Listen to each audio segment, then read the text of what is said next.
Hello नमस्कार, welcome to Kargil news India में आस्था शर्मा। तो आइए आज की बड़ी खबरों पे नजर डालते हैं।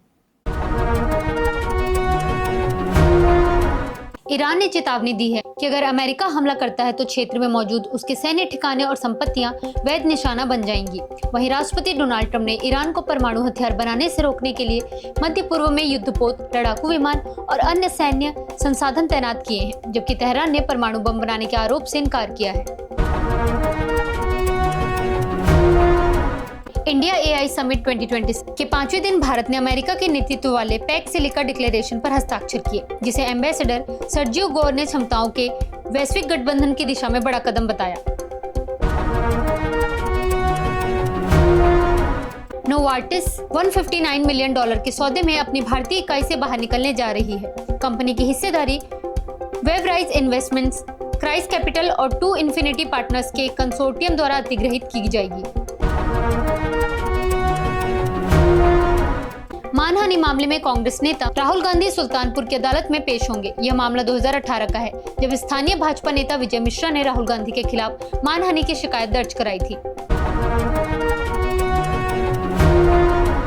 उत्तर प्रदेश के मुख्यमंत्री योगी आदित्यनाथ ने कहा कि प्रधानमंत्री के एआई विजन से नैतिक, समावेशी और जवाबदेह नवाचार को बढ़ावा मिलेगा।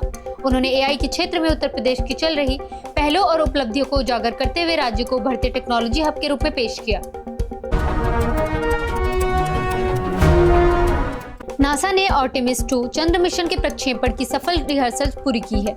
फरवरी की शुरुआत में तकनीकी समस्याओं के कारण पहले किया गया वेट ड्रेस रिहर्सल समय से पहले रोकना पड़ा था। एनवीडिया ओपन एआई में सीमित निवेश के लिए समझौते के करीब पहुंच गई है और यह डील जल्द पूरी हो सकती है। बताया जा रहा है कि एनवीडिया ओपन एआई के नए फंडिंग राउंड का हिस्सा बनेगी, जिसकी घोषणा इस सप्ताह अंत तक होने की संभावना है। भारत ने डोनाल्ड ट्रंप की बोर्ड ऑफ पीस बैठक में ऑब्जर्वर देश के रूप में हिस्सा लिया, जिसे वैश्विक मंच पर भारत की बढ़ती कूटनीतिक भूमिका माना जा रहा है। वहीं चुनाव आयोग ने 22 राज्यों और केंद्र शासित प्रदेशों को अप्रैल से शुरू होने वाले विशेष गहन पुनरीक्षण के लिए मतदाता सूची अपडेट करने की तैयारी करने को कहा है। भारत ने डोनाल्ड ट्रंप द्वारा गाजा पट्टी के पुनर्विकास के लिए बनाई गई बोर्ड ऑफ पीस बैठक में ऑब्जर्वर देश के रूप में हिस्सा लिया है। हालांकि भारत इस बोर्ड का सदस्य नहीं बना है, बल्कि केवल चर्चा और विकास योजनाओं को समझने के लिए पर्यवेक्षक की भूमिका निभा रहा है। एक नए सर्वे के अनुसार ज्यादातर भारतीय अमेरिकी नागरिक डोनाल्ड ट्रंप के पहले वर्ष के कामकाज से असंतुष्ट हैं, लेकिन इसका सीधा राजनीतिक फायदा डेमोक्रेटिक पार्टी को मिलता नहीं दिख रहा है। नीतिगत स्तर पर असंतोष की दर इमिग्रेशन नीति पर 64%, घरेलू आर्थिक नीति पर 68% और अंतर्राष्ट्रीय आर्थिक नीति जैसे व्यापार, टैरिफ और प्रतिबंध पर 70% दर्ज की गई है। अनिल अंबानी ने सुप्रीम कोर्ट को आश्वासन दिया है कि उनका देश छोड़ने का कोई इरादा या योजना नहीं है। दायर हलफनामे में उन्होंने कहा कि वह 26 फरवरी को ईडी के सामने पेश होंगे, कथित बैंक धोखाधड़ी मामले की जांच में पूरा सहयोग करेंगे और अदालत की अनुमति के बिना भारत से बाहर नहीं जाएंगे।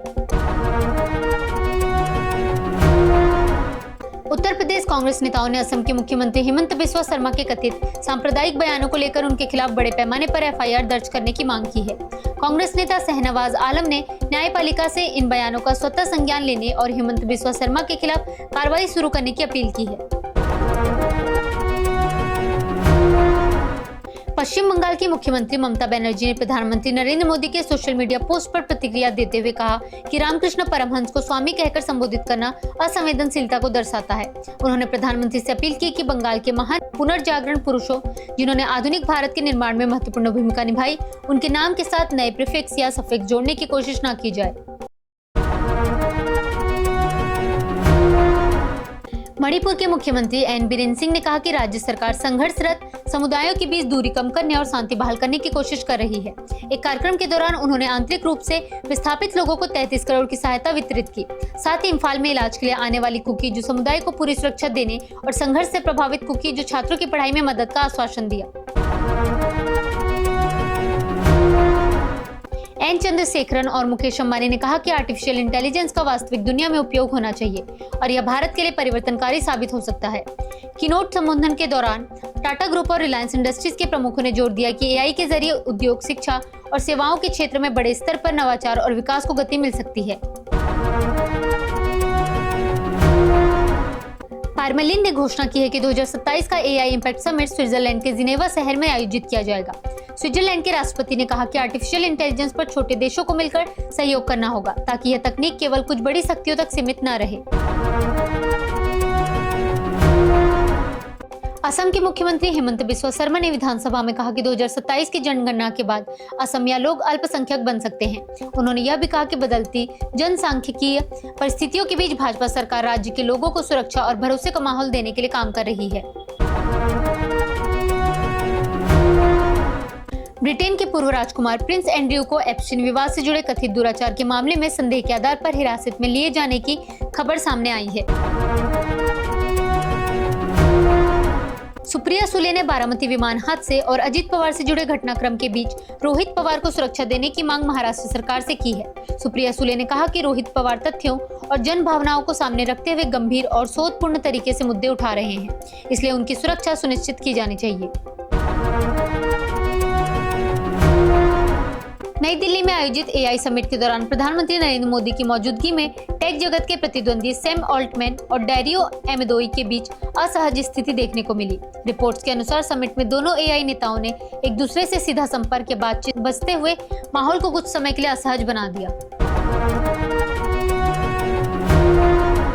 वेनेजुएला में कार्यवाहक राष्ट्रपति डेल्सी रोड्रिगेज द्वारा प्रस्तावित आम माफी विधेयक को मंजूरी मिल गई है, जिसके तहत राजनीतिक कारणों से हिरासत में रखे गए सैकड़ों लोगों की रिहाई का रास्ता खुल सकता है। अमेरिका ने संयुक्त राष्ट्र को बकाया लगभग 4 अरब डॉलर में से करीब 160 मिलियन डॉलर का भुगतान किया है। संयुक्त राष्ट्र के अनुसार अमेरिका पर नियमित बजट के लिए 2.19 अरब डॉलर, जिसमें इस वर्ष के 767 मिलियन डॉलर शामिल हैं, और शांति स्थापना अभियानों के अलग बजट के लिए लगभग 1.8 अरब डॉलर का बकाया है। अमेरिका के राष्ट्रपति डोनाल्ड ट्रंप ने वॉशिंगटन में बोर्ड ऑफ पीस कार्यक्रम को संबोधित करते हुए दावा किया कि उन्होंने व्हाइट हाउस में अपने दूसरे कार्यकाल के पहले वर्ष में भारत पाकिस्तान समेत 8 संघर्षों को समाप्त कराया। अमेरिका के राष्ट्रपति डोनाल्ड ट्रंप ने ईरान को परमाणु समझौते के लिए 15 दिन की चेतावनी दी है और कहा कि समझौता न होने पर सख्त कदम उठाए जा सकते हैं। इस बयान के बीच क्षेत्र में बढ़ती सैन्य तैयारियों ने अंतर्राष्ट्रीय तनाव को और बढ़ा दिया है। इंडिया एआई इम्पैक्ट एक्सपो में गैलगोटियाज यूनिवर्सिटी को 4 आईआईटीज के कुल स्पेस से भी बड़ा बूथ मिलने पर विवाद खड़ा हो गया है।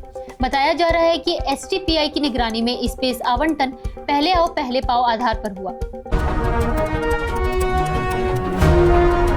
डोनाल्ड ट्रंप ने दावा किया कि उन्होंने अपने दूसरे कार्यकाल के पहले साल में भारत पाकिस्तान के बीच तनाव कम कराकर 8 युद्ध रुकवाने में भूमिका निभाई।